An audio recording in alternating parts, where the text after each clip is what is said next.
Okay, so it's a great honor today to introduce two speakers from University of Notre Dame. We have with us Beth Archie, who's an associate professor of biological sciences. Her research focuses on the evolution of social behavior, including how social relationships influence health, immune function, survival, disease risk. And much of her work studies the baboons and Amboseli, the Amboseli ecosystem in Kenya. She just told me she just bought her tickets to go to Amboseli after I'm sure it's been a long hiatus, which is very exciting. She received her PhD at Duke, and we overlapped there for several years in different PhD programs. So it's really good to see Beth again and to catch up with her a little bit before this and to hear about this work that they published.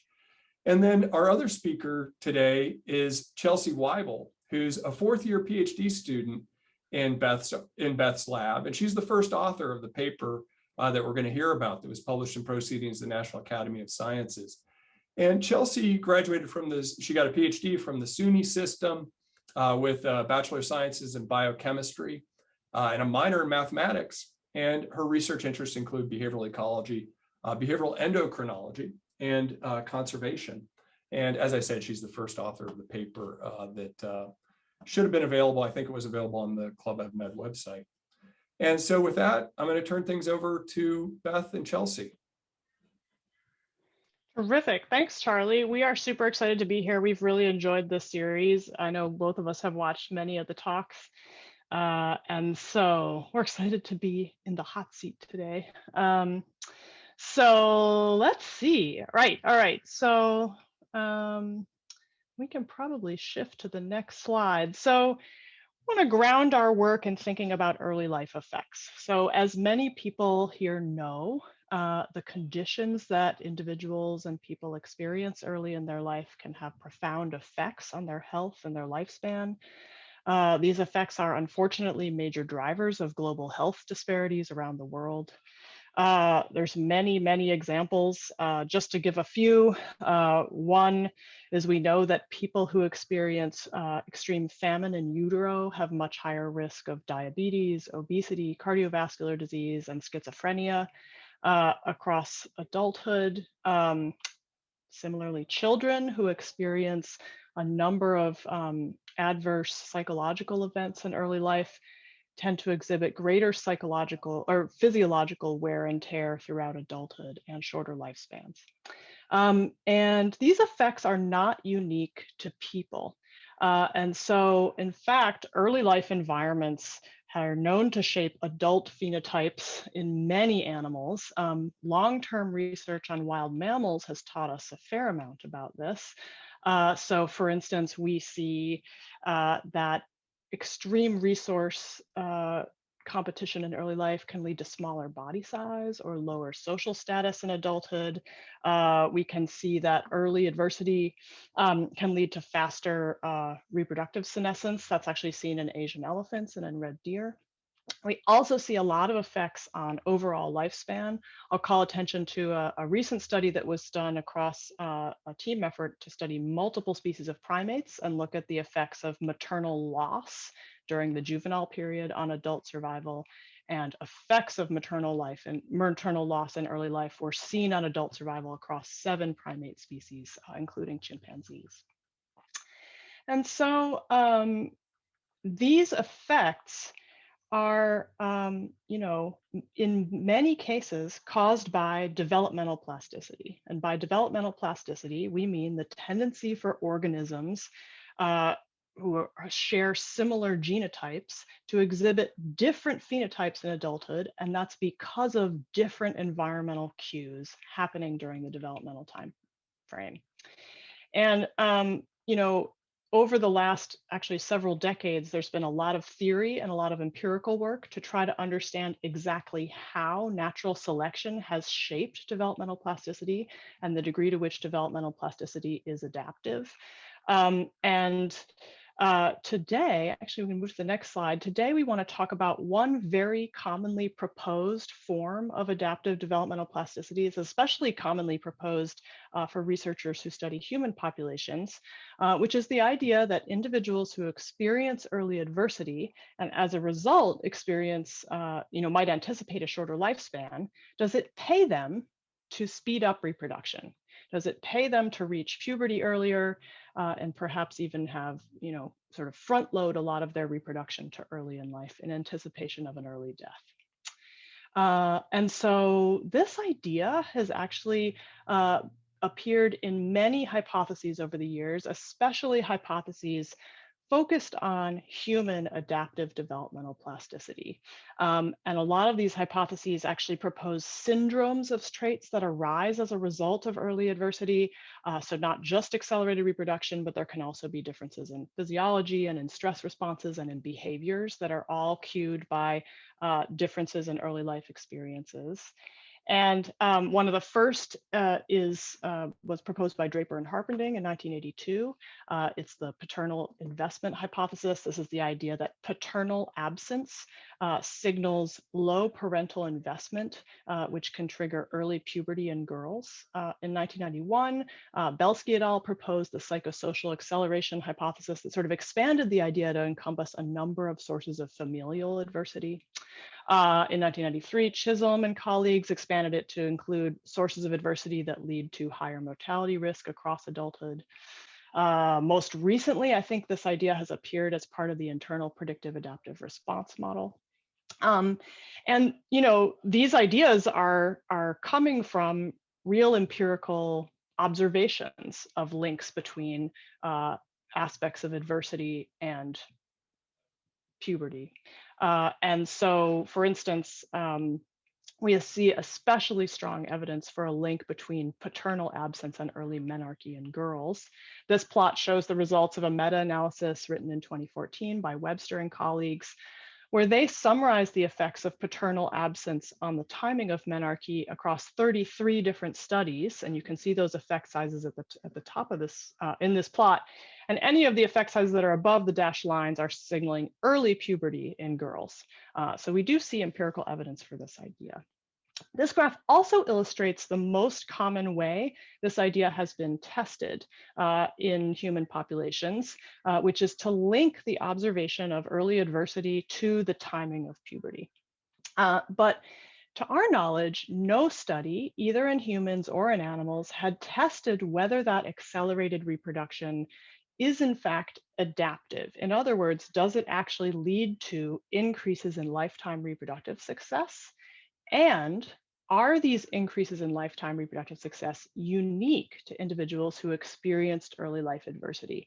This uniqueness is sort of a requirement of the idea that it's adaptive plasticity, because somehow the early life environment must be triggering a unique response in individuals that have experienced early adversity. We want to contrast this with the idea that speeding up reproduction might just be sort of globally adaptive for everybody if they can pull it off, regardless of their early life environment. We also want to at this point out that there are many alternative hypotheses. So we shouldn't sort of take it as given that early adversity should lead to accelerated puberty.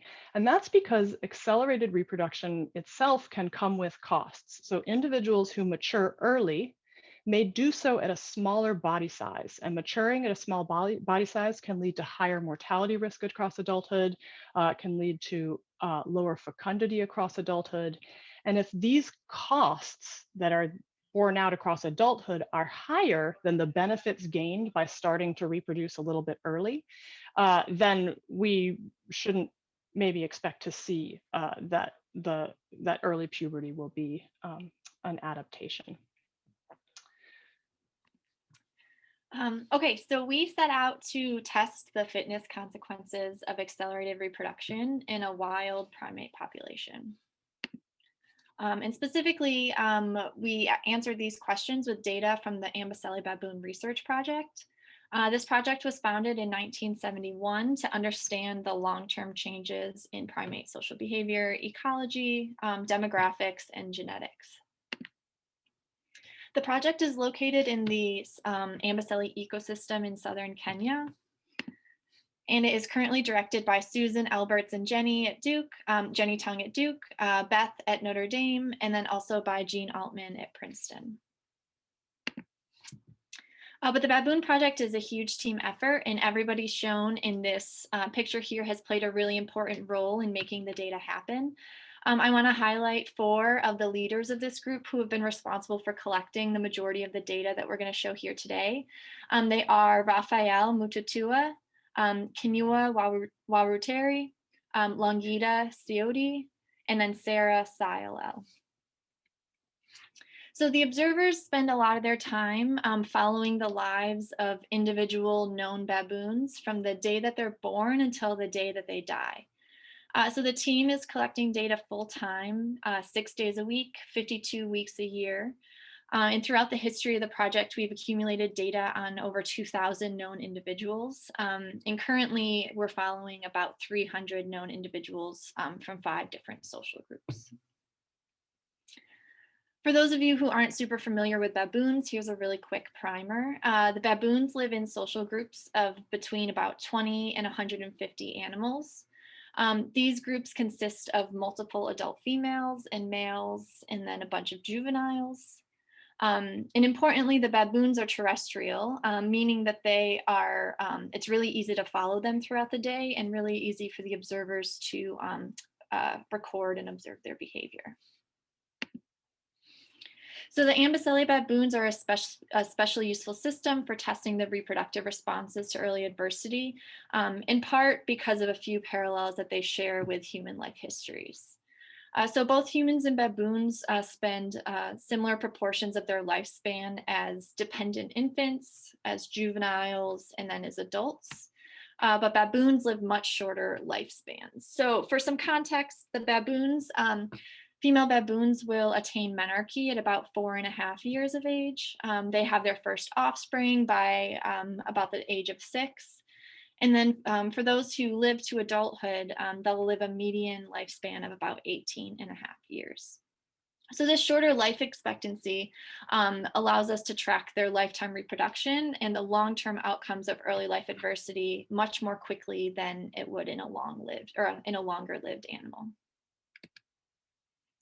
Another similarity between humans and baboons is that they typically have 1 offspring at a time. With the baboons, we see that they have offspring about 2 years apart. So they're consecutive offspring, or there's usually about a 2-year gap. And then lastly, in this system specifically, one important advantage is that we have already identified sources of early life adversity that have long-lasting effects. Yeah, and the study that Chelsea is referring to is a study we conducted in 2016 that identified pretty profound effects of early life adversity on survival. And that, of course, would be a prerequisite to trying to test this form of adaptive developmental plasticity if it, it really is shortening lifespan. And so then there might be a reason to speed up reproduction. So I want to step you through those results. So what we did was we measured 6 sources of early life adversity. We measured a couple of sources of early life adversity that really focused on resource limitation in early life. They included the experience of an extreme drought in the first year of life, or growing up in an especially large social group where there might be competition for resources. We looked at a couple of aspects of family structure. So we looked at females who lost their mothers prior to age 4. And we also looked at the presence of competing younger sibling born especially close in age to the individual we were focused on, because that competing younger sibling might divert maternal attention away. And then finally, we looked at a couple of aspects of the mom's social environment. So we looked at the mom's social rank, as well as maternal social isolation. And so we looked at the occurrence of all of these events early in the life, actually in the first 4 years of the life of 196 females. And we added them up and basically made a cumulative adversity index. We then took that count and started the clock at age 4 to basically see how long animals then lived throughout adulthood. And so what we saw is that for the lucky baboons that had nothing bad happen to them, they had the median lifespan of about 24 years. And then for the unlucky baboons that had 3 or more of those hits, their median lifespan was only about 9 years. This is a more than 10-year difference in median lifespan. And for an animal whose median lifespan at adulthood is 18 years, this is a pretty big effect and could lead to selection for speeding up reproduction. If we add up the sort of other levels of the cumulative adversity index, experiencing 1 or 2 or more adverse conditions, we see that the mortality risk sort of climbs stepwise, suggesting that there really is sort of an accumulation of insults that is leading to these effects on longevity. So now that we know that the cumulative adversity has these really profound effects on female lifespan, this could lead to some really strong selection for accelerated reproduction. So to test the adaptive nature of accelerated reproduction, we addressed 3 key questions. And the first question that I'm going to address is early life adversity linked to accelerated reproduction? So to answer this question, we measured female reproduction in 3 different ways that capture the start and overall rate of reproduction in female baboons. The first metric we looked at was age at first live birth, which represents the age when a female gave birth to her first live offspring. The second metric was the surviving interbirth interval, which represents the number of days between consecutive live births, where the first offspring survives to at least 70 weeks. And 70 weeks is an important milestone in this species because it represents the average age of weaning. And we required that the first infant in the interval live to at least 70 weeks, because if they die young, then a lot of times their mothers will resume cycling more quickly. So offspring death can actually be linked to faster IVIs. And then our third metric was a combined metric of reproductive pace that took into account both the age at first live birth and the average surviving interbirth interval throughout her lifespan to create a composite metric of her overall timing and pace of reproduction. So we tested for this link between early life adversity and accelerated reproduction 3 different times for each of these reproductive metrics. And I'll show the data in just a second, but I first want to kind of orient you to these plots here. You'll see that there's 3 panels, 1 for each of the reproductive metrics, and these metrics appear on the y-axis. And then along the x-axis, we have our cumulative adversity. And if our prediction is supported, then we would expect to see a negative relationship between these variables, such that individuals who experience cumulative adversity exhibit faster and earlier reproduction compared to those who do not exhibit early life adversity. However, we don't see any evidence that early life adversity leads to either faster, accelerated, or delayed reproduction. If you look at these plots here, there's not really much of anything going on. We didn't identify any relationship with any of our 3 reproductive metrics. But one thing that is worth noting is that there is a whole lot of variation in these traits. And so this variation that we observed led us to question, do individuals who accelerate their reproduction, do they accrue some sort of benefit? Do they have higher lifetime fitness than those who delay their reproduction? So in other words, our second question tackled whether accelerated reproduction is even linked to higher lifetime reproductive success. So to answer this question, we quantified the amount of variance in lifetime reproductive success that was explained by each of our 3 reproductive traits. And we found that each of these 3 traits had a significant and positive effect on lifetime reproductive success, but that the effect was really small. We only saw that these traits explained between 3% and 9% of the variance. And when you compare this to lifespan, which is our single most important predictor of lifetime reproductive success in this population, these effects are very minimal. So I'm going to show this relationship in a series of 3 more plots. Again, we're going to have 1 panel for each of our reproductive metrics. But on these plots, we have lifetime reproductive success on the y-axis and lifespan on the x-axis. And then the points that are going to appear are going to be colored by the pace of reproduction. So individuals who exhibit accelerated reproduction will be in blue, and delayed reproduction will be in purple. So as you can see here, there is a pretty clear linear relationship between lifespan and lifetime reproductive success. But it's also clear that there are some advantages from accelerating reproduction. So this blue slope is a little bit steeper across all three plots than the purple slope. So individuals who exhibit or who have accelerated reproduction do accrue some fitness benefits. So to answer the question, yes, we do see that accelerated reproduction is linked to higher fitness, but these benefits are really pretty small, especially when you account for lifespan. So this led to our final question. Are the adaptive benefits of accelerated reproduction unique to individuals who experienced early life adversity? So we just showed that accelerated reproduction is adaptive, but now we want to know, are those adaptive benefits specific to only those who had early adversity? And this test is this is a really critical test of the hypotheses that Beth outlined earlier in the talk, those of Draper and Harpending and Belsky and Rickard et al. So how do we test this idea? So testing this idea requires a fitness crossover or an interaction effect between cumulative adversity and pace of reproduction on lifetime reproductive success. So specifically what we need to see for individuals who experience cumulative adversity, so those on this right-hand side of the plot, individuals who exhibit accelerated reproduction should have a higher fitness than those who delay their reproduction.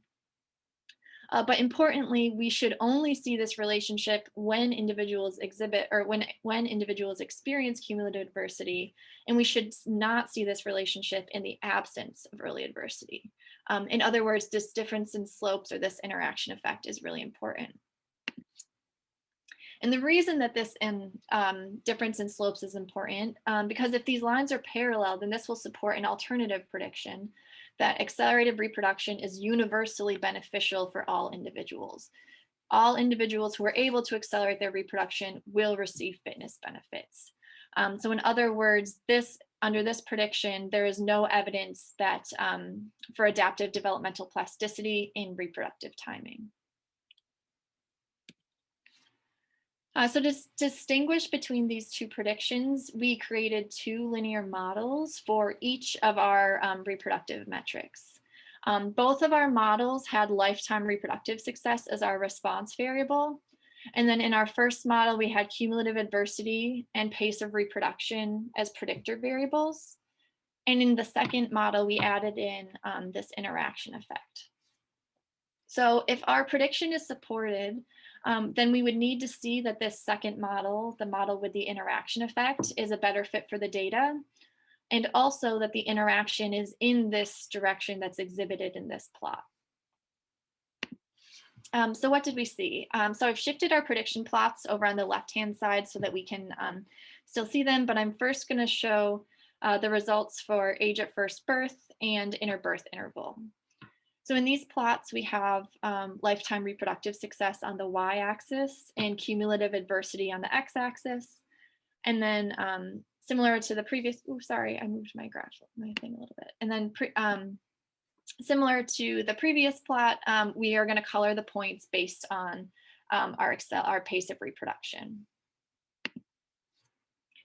So for both of these analyses, we found no evidence that the interaction effect improved the model fit. So the p-value of our interaction for both of these models was highly insignificant, between 0.4 and 0.9.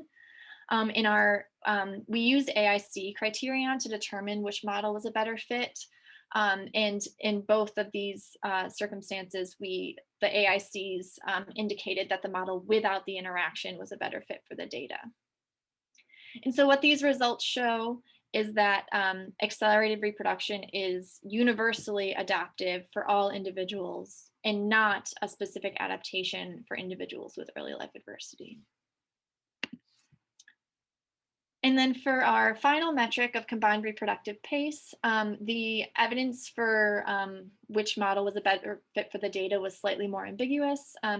Our p-value of the interaction was 0.06, and our delta AIC was 1.999 in favor of the model with the interaction. So we had some evidence that the model with the interaction was a better fit for the data.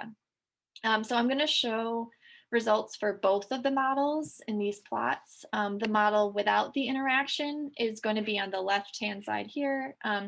And as you can see, this plot looks pretty similar to the results for age at first live birth and interbirth interval that we just showed.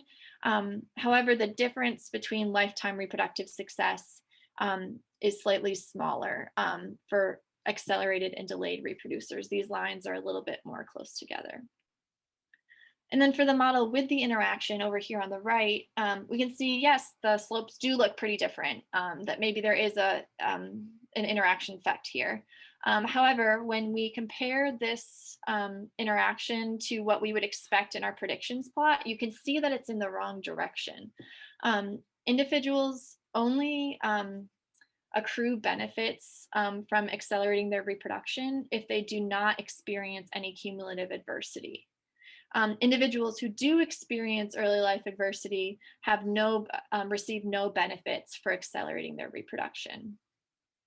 So overall, for all three of these reproductive metrics, we don't see any evidence that accelerated reproduction is a specific adaptation for individuals who experience early life adversity.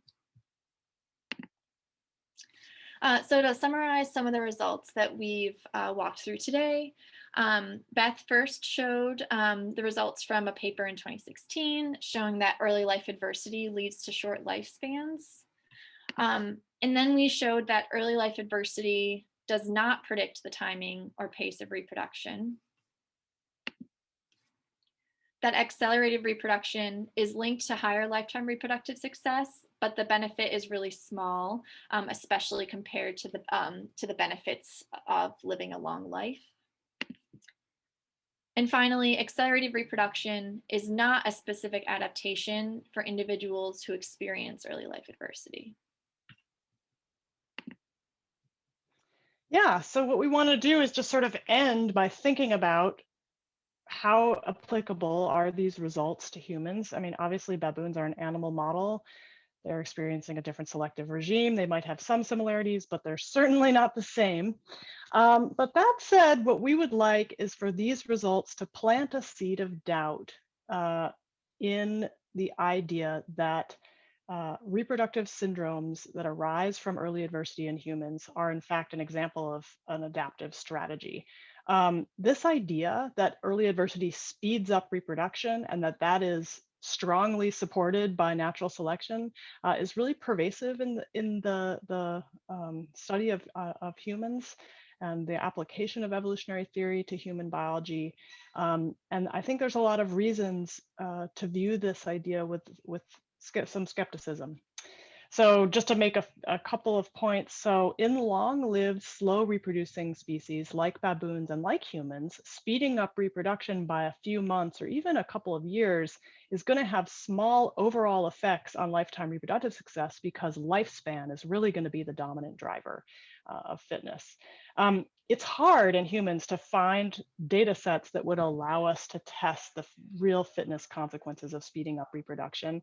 But one review by Ellis and colleagues estimated that the effects of, I think it was paternal absence on menarche in girls led to an acceleration of menarche by 2 to 8 months, which is not going to lead probably to a very large effect on fitness, especially because menarche is not the same thing as first birth, or surviving offspring. I think it's worth considering to what extent are these syndromes of traits that we see arising from early adversity, especially puberty, are they a byproduct of selection on another trait, but are not themselves the direct target of selection? So I think we'll leave it at that, but we'd like to thank the many people that contributed to the data to make this happen. So that would be the members of my lab at Notre Dame, and especially the members of the Amboseli Baboon Project who contributed to the stewardship, data management, and data collection over the many years of this data set. And we'd be happy to answer any questions you guys have.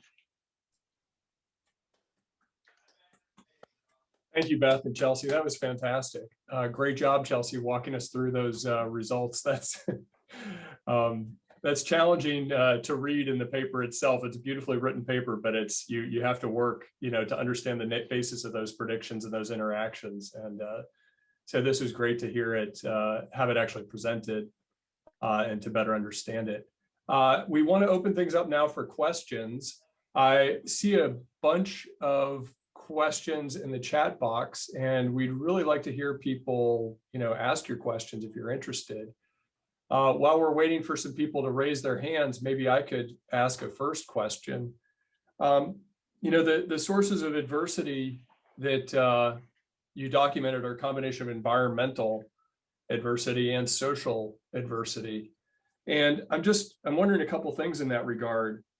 First of all, I'm wondering if there's studies of humans that have investigated the kind of environmental diversity component of this. And secondly, if there might be differences in those sources of social versus environmental adversity on these effects. Because my impression is that most of the human studies have focused really on social adversity. You guys focused on both. And I could imagine there might be, kind of effects of environmental diversity that might be different. I'm thinking back to like the predictive adaptive response developmental constraints paper that the Amboseli team published, Leah et al. On that, on drought and reproduction. And I'm just wondering if you think there might be any differences between the social and environmental sources of adversity. Yeah, that's a really great question. Neither of us are probably fully as steeped in the literature on how this has been tackled in humans as we probably should be. But for sure, I think there's an idea in the human literature that familial adversity and social adversity is much more likely to lead to reproductive acceleration, whereas I think that nutritional or resource limitation might actually lead to something more like a developmental constraint, which might be expected to lead to delayed reproduction or slower reproduction. And we actually were sort of started out by looking for both of those, and we're actually anticipating that we would see a developmental constraint, and we didn't actually really see evidence for either of those. That's a really good point. I don't know, Chelsea, do you have anything to add on that, or? We originally tried, I think, to distinguish and separate out the metrics into kind of like familial or social and nutritional, and to create two different cumulative adversity scores. But it's just so hard. A lot of them are very intertwined. They're intermeshed. Yeah, and I know a lot of the reading I've done and especially in weird human populations, that those two sources of adversity are usually pretty correlated, that if there is any social adversity, there's also usually probably some nutritional also. So I think it gets kind of hard to disentangle the effects of those different types of adversity. Okay, I can totally understand that. And this relates to a question in the chat. Are there differential patterns in the cause of death depending on the type and extent of early life diversity? For example, that Nature Communications paper you guys cited, I don't know, I guess that's related. I wish we knew the answer to that question. Hard to pull that apart. Yeah, it's a really great question. And cause of death, so all of our mortality is all cause mortality, and cause of death is something we would love to know more about. Unfortunately, because we're watching a natural population of wild animals, from our experience, what happens is the animal disappears. We're lucky if we find, a skull a week later. And we do actually spend more time than we probably should trying to draw inferences about causes of death. But even then, it's really challenging. We don't do necropsies. If an individual disappeared, was it a direct cause due to a predator? Was it a fact that they got injured a month before and have been limping? It's just a bunch of, it's really hard to disentangle, but I wish we knew that. It's a great question. Okay, we have some great questions in the chat box. I see Kalen has his hand up, so I'm going to turn over to Kalen and try to pull out some questions from the chat for next, unless somebody wants to raise their hand. Go ahead, Kalen. Good to see you. Hey, thanks so much. That's really cool findings, and I think it's really interesting to sort of start to use long-term data like this to sort of really challenge some of those findings in humans. I'm thinking that the study's been going on for a really long time, so I would think you might actually have, imagine you have multiple generations of data. And so one of the questions that sort of starts to come to mind is whether or not there's intergenerational costs that might not be coming up through just looking at a lifetime reproductive success as number of offspring. So they're obviously making it past that weaning stage. But I'm wondering, you know, if in a way eliminating those births that didn't make it to the weaning stage is also shielding sort of the fact that struggling moms might actually have to increase effort in order just to get to that point. I don't know if that makes sense or not, but I'm starting to think, or your work had me thinking about how those might be sort of, those costs might be transmitted down generations as well. And if you might be able to look at that in your data. Yeah, that's a really good question. We know a little bit about that. And I would actually point you to a recent paper led by Matthew Zippel, who's a PhD student in Susan Alberts' lab, looking at the intergenerational effects of early adversity. And one of the big effects was on offspring survival. And so basically moms who themselves experienced high levels of early adversity had lower offspring survival. Interestingly, the kids tended to precede their mothers in death. And what that suggested to us is that it was a direct effect of the mom's ability to care for the offspring, as opposed to the mom. I'm not sure I'm explaining this super well, but as opposed to like something about the actual condition of the offspring. So yeah, but that's a really good point. Yeah, it's a good point. Okay, I want to ask a question that Randy has posed. Do you have thoughts about what might account for the findings in humans? I have to say, you guys sort of left us hanging there. You know, there might be some other factor that's accounting for the effects in humans. Do you have any thoughts about what the confounding factors might be, or other people? You know, we are. Yeah, I would love to hear other people's thoughts on this. Yeah. So. Yeah, because I don't study human populations, I'm a little reluctant, and I also don't have like a brilliant idea about what it is that's explaining it. But if anyone does have thoughts, I would love to hear that actually. Well, I mean, I do have some thoughts. I mean, one of the problems is whether your Amboseli baboons are in any way a realistic model of what happens in human societies, and my argument would be no. In part because one of the things that I put in the chat is that there's a strong correlation in human populations between social adversity and also physical environment adversity in ways that you wouldn't see in baboons. And particularly, you know, given modern societies where a lot of this data was collected, that includes, you know, things like lead, includes things like organochloride, pollutants. It includes things like plasticizers, which change hormone levels. You know, there are kinds of psychosocial stress that you see in humans that you would never see in these animals.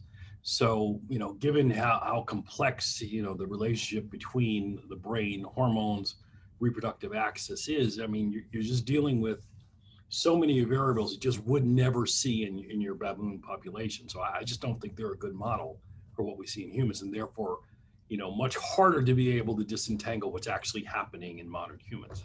Right. Do you think in modern humans, what's happening, like, so I completely agree, there's so many differences, but is there a way we can use those differences to argue that what we see in humans is adaptive? You know, so because I think so many of these hypotheses are proposing that early puberty is happening because it's subject to natural selection, which actually suggests it should be part of our evolution, maybe part of our evolutionary history. And so I feel like some of the things you're saying are suggesting that it's actually not, might be a part of our novel environments, or yeah.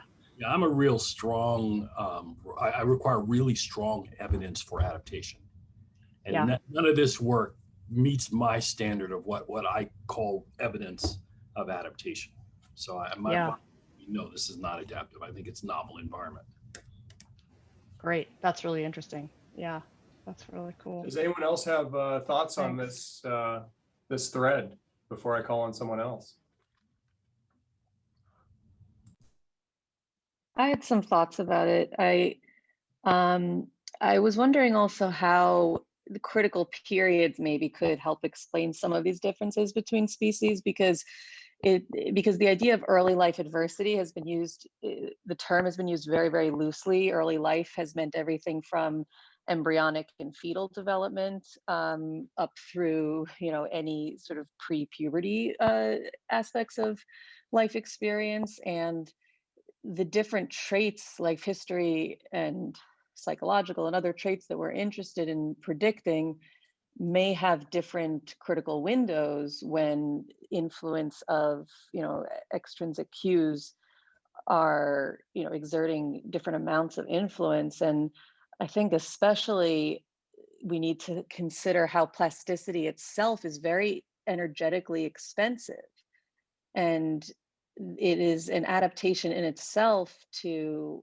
or at least it's expensive to monitor the environment, keep yourself flexible to alter your phenotype in response to what you find. And it in some ways is a gamble, but a potentially less expensive gamble. And sometimes it's your only option if you don't have the capacity to continue to monitor the environment and stay flexible, to just pick a path and hope for the best. And so there may Yeah. be some stochastic effects as well in the face of adversity, as making the best of a bad situation where you just don't have a lot of currency. Yep. I agree, especially with those costs of plasticity and that getting higher and higher the later you get in development. Chelsea, one of Chelsea's other thesis chapters will be looking at critical periods. Do you have any thoughts about that, Chelsea? Or Yeah, we started thinking about that. This is a question that, as long as I've been involved with the Baboon Project, there's been people thinking about early life adversity and really interested in critical periods. And so I'm hoping to tackle that question shortly, maybe. We're hoping to focus on, within the baboons, like the really early postnatal period versus like right around or right before the timing of puberty. Those are two kind of key periods that we thought might be worth especially important periods of like rapid growth and development that might be kind of really key for later life outcomes. One kind of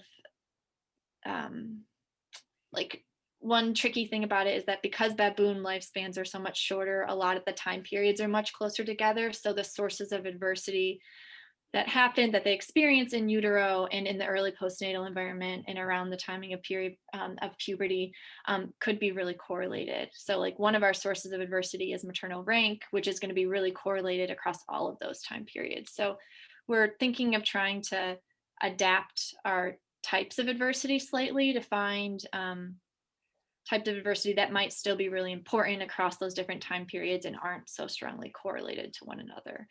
But we're definitely thinking about that and trying to get at that question.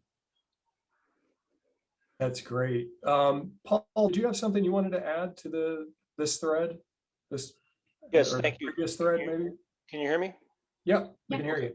Great. In terms of differences between baboons and humans, I would kind of speculate that in humans, early life diversity, adversity, may affect IQ, especially if it's fairly severe and like nutritional. And if human females are not as good at social navigation because of a link to lower IQ, this might be a circumstance in which the female looks to team up with a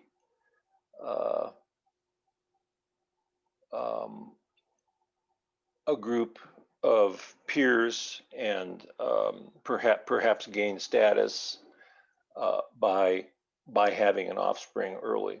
So I'm just wondering if, in humans, if low social navigation ability associated with low IQ associated with early life diversity might cause humans, but not baboons, to go for early reproduction, just because they don't have the ability to, or it's maybe not cost effective for them to spend a lot of time choosing the perfect mate, because their choice criteria are somewhat compromised, and the negotiations they have to do in their social network in order to get a high quality mate are diminished.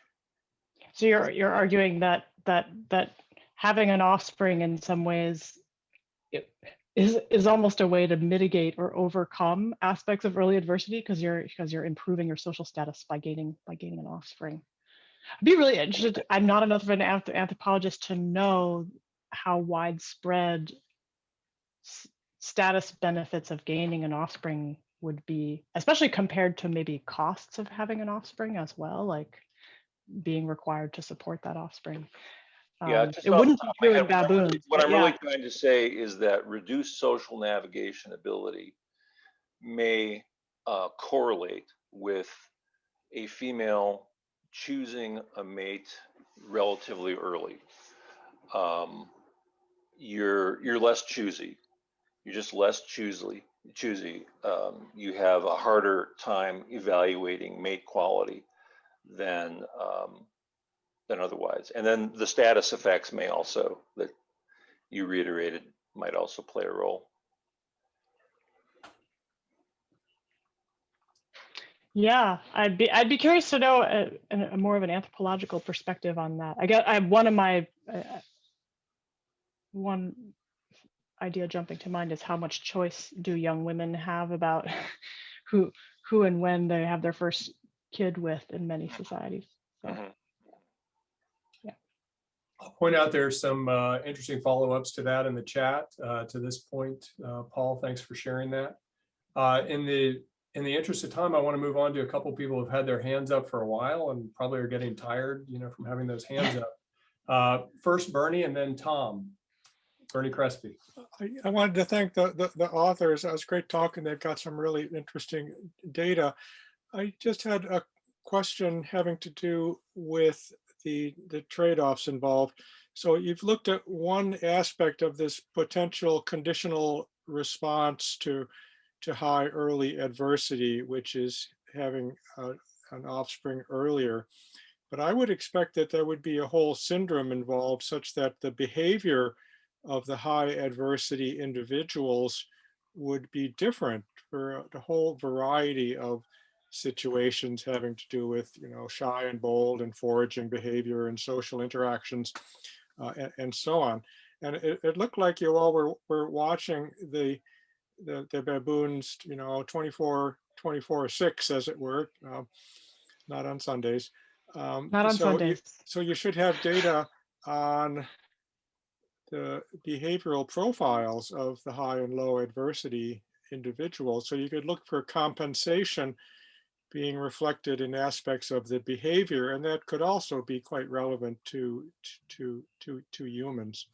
I mean, I would tend to see the whole situation more in terms of best of a bad job.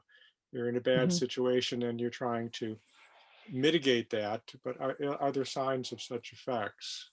Yeah, that's a really great question. And I think we're still trying to figure out how the effects of early adversity can be mitigated. And you're very right that behavior, especially social relationships, is one of the places that we're looking really hard to see these effects. The little that we know so far is that individuals who experience high levels of adversity are somewhat more socially isolated, but there's a lot of variation. It's not like, yes, they're all socially isolated. There are still many animals that experience early adversity and are still socially connected, but there's a trend for adversity and social isolation. We've been in the process of sort of testing whether social relationships could help mitigate those relationships and do those high social connectedness individuals live longer lives than ones that are socially isolated, you know, in the face of early adversity. And I think we're still trying to understand that. I'm not going to tell you the answer. I don't want to say something completely wrong because it's a tricky analysis. We also see that individuals who experience early adversity have higher glucocorticoid hormones as measured in fecal samples throughout adulthood. Those can be interpreted as a marker of energetic and psychosocial stress. We have a paper coming out soon also that links those same glucocorticoid profiles to adult survival. So we're also testing whether there's any evidence for a mediating role for glucocorticoids. But the personality question is great. I think we just need more fine-grained behavioral data to really understand what is the data, like, even though we're out there 24/6, you know, what is the fine-grained experience of an individual given their early adversity, and how do they navigate adulthood? I think it needs even finer grained data than we already have. So we actually love to be able to collect those data. It's a great question. Thank you. Yeah. Okay, Tom, go ahead with your question. Hi, Beth, I have a question regarding one of your early graphs there, which showed the relationship between adversity and lifespan. And if I've heard it correct, your R-square value was only 0.15, which means there must be a huge number of other variables related to lifespan, given that lifespan is critical to reproductive success. I wonder if you have some thoughts on what these other variables might be. Yeah, so that might be, so Chelsea, this is the plot, I think this is the plot of lifespan and lifetime reproductive success. Well, I was thinking more of lifespan and adversity. Yeah, that's it. That's a good one there. Oh, this one. Yeah. Wait a minute. Yeah. That one or that's the. It. Thank you. Yes.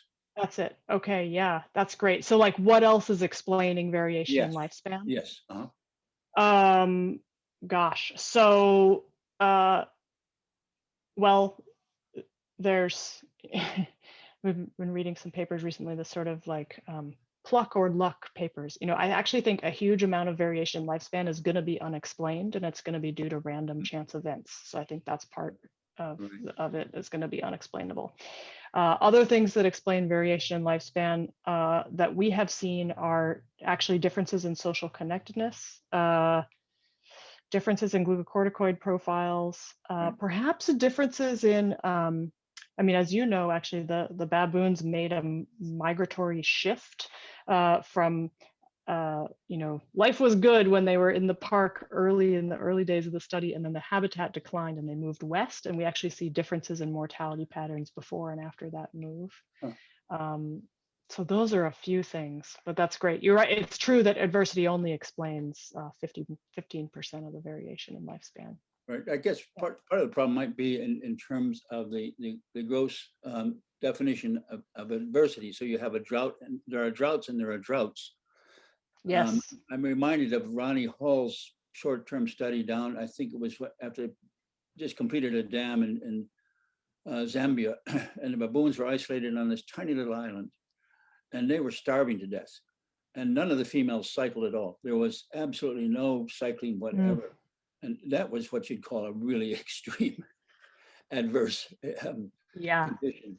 And so I maybe even finer tune looking at what you mean by adversity.